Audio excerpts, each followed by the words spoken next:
Panalangin pa sa pamilya. Sa ngalan ng Ama, at ng Anak, at ng Espiritu Santo. Amen.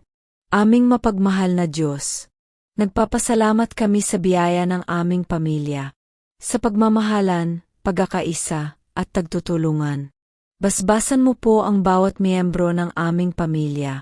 Gabayan mo kami sa aming mga desisyon, at palakasin ang aming pananampalataya sa gitna ng mga pagsubok. Puspusin mo kami ng kapayapaan, upang sa bawat hindi pagkakaunawaan ay manaig ang pag-ibig at tagpapatawad. Naway maging tahanan namin ang pugad ng iyong presensya. Isang lugar ng pag-aruga, paggalang, at pananalig sa iyo. Ingatan mo ang aming mga magulang.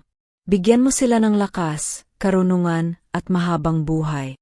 Gabayan mo ang aming mga anak, na lumaki silang may takot at pag-ibig sa iyo.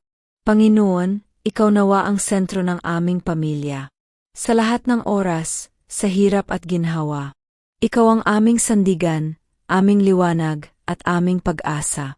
Amen. Sa ngalan ng Ama, at ng Anak, at ng Espiritu Santo. Amen.